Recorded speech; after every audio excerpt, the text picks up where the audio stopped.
Ces personnes sont accusées d'avoir attaqué la résidence du chef de l'État le 27 février 2011.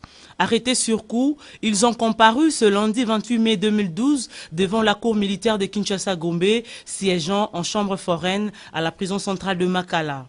L'audience d'ouverture a été consacrée à l'identification des 154 prévenus répartis en 3 groupes, tous poursuivis pour participation à un mouvement insurrectionnel. Parmi les accusés, le colonel Nzambombongo est passé devant le juge militaire, puis 55 autres l'ont suivi. La cour militaire de Kinshasa-Gombe, présidée par son premier président, le colonel magistrat Masungi Mouna, ne pouvait pas ouvrir le débat sur le fond de l'affaire tant que l'identification des comparants n'ait pas touché à sa fin. C'est ainsi qu'après avis de la défense et de l'auditeur militaire supérieur de Kinshasa-Gombe, le colonel magistrat Molisho Bomeza, représentant l'officier du ministère public, la cour a décidé de renvoyer l'audience au mercredi 30 mai prochain et devra poursuivre l'instruction. La cour militaire est compétente pour connaître des infractions commises par les officiers supérieurs de FARDC, de la police nationale congolaise et du service national. Les militaires et policiers du rang inférieur ainsi que les civils qui sont prévenus devant elle le sont tout simplement parce qu'ils sont accusés d'avoir commis une infraction qui relève de la compétence de juridiction militaire. La plénière a eu juste le temps de commencer.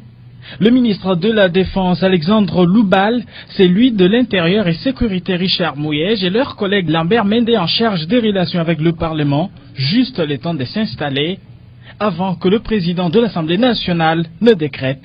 Le huis clos est décrété. Le huis clos, car on ne badine pas avec la sécurité du pays. Au front dans l'Est, les FARDC s'activent à neutraliser l'insurrection. Pas question donc de laisser public et téléviser le débat au risque de compromettre les opérations. La circonstance exceptionnelle, nous nous retrouvons devant une illustration parfaite de la circonstance exceptionnelle, parce que nos troupes sont en pleine opération à l'est de la République démocratique du Congo. Voilà pourquoi le bureau décrète le huis clos ouvert. Cela signifie que ne prendront part à ce débat que les députés et les agents administratifs qui ont une tâche spécifique en rapport avec cette plénière. Les explications sont claires, pourtant l'opposition a râlé, souhaitant mordicus que le huis clos soit levé, attitude incompréhensible du côté de la majorité. La plupart des députés veulent se mettre en vedette, ça ne sert absolument à rien. C'est un problème qui concerne la nation. Ils ont besoin des informations, à moins qu'ils veulent, à ce que le ministre nous fasse nous donne des réponses, comment je peux dire, en survolant la vraie question. S'ils veulent réellement l'approfondissement de la question, l'État, à ce moment-là, ils doivent accepter le huis clos, puisque les questions qu'ils ont posées sont sensibles, les questions ont trait à ce qui se passe actuellement sur le terrain, et il y a des stratégies qu'on peut dire aux députés qu'on ne peut pas mettre sur la place publique. Voilà pourquoi le huis clos est nécessaire. C'est bien à huis clos que le débat sur le nouvel accord sur la sécurité dans l'Est avec le Rwanda et la situation dans le Fizi au Sud Kivu s'est poursuivi. Quand les Nations Unies nous disent qu'ils ont appréhendé 11 éléments, 11 militaires formés au Rwanda et qui ont été déversés sur le territoire congolais pour combattre contre nos forces armées, et c'est mis sur la place publique, qu'est-ce qu'il y a encore de secret? Le ministre de Relations avec le Parlement voit autrement les choses.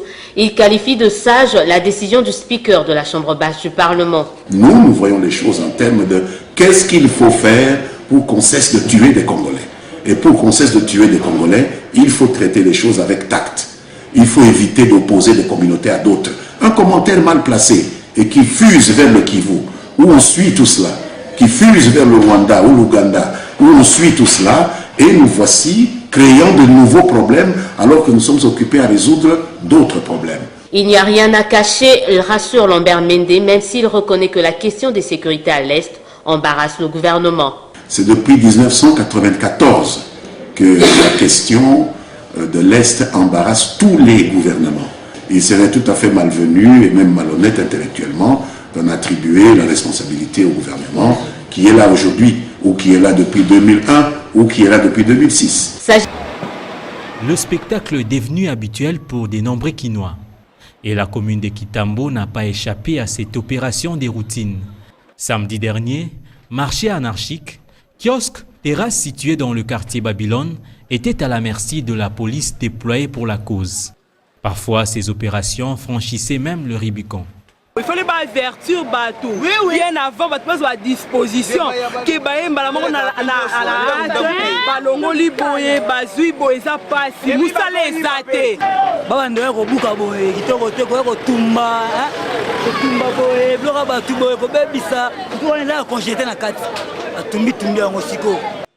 Et pourtant, au cours de la même journée, le gouvernement avait lancé à ses agents un appel à l'humanisme. Il faudrait le plus possible que notre police évite les dérapages.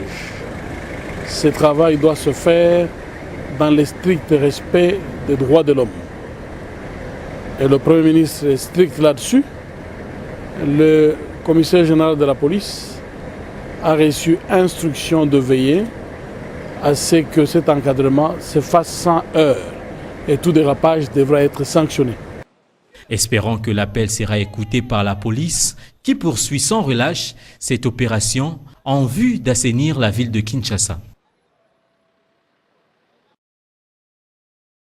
D'un côté, le bureau de l'Assemblée nationale avec à la tête l'honorable Obé Minakou et de l'autre, celui du Sénat conduit par Léon Kingodondo. Ces deux instances qui se sont retrouvées ce mardi 29 mai 2012 à la salle de réunion du bureau de la Chambre basse du Parlement ont échangé sur l'harmonisation des vues en rapport avec les matières inscrites au calendrier de cette session de mars 2012. Les deux bureaux ont envisagé par la même occasion la possibilité de réglementer les entrées au Palais du Peuple par un système d'identification pour raison de sécurisation. Parlant de l'installation à Kinshasa du siège du forum de la CPGL, l'apport du gouvernement de la République a été souhaité pour abriter les travaux de ce forum. Les bureaux de l'Assemblée nationale et du Sénat ont également évoqué l'esprit de la lettre du Premier ministre par laquelle il sollicite que le gouvernement légifère en certaines matières par la loi d'habilitation.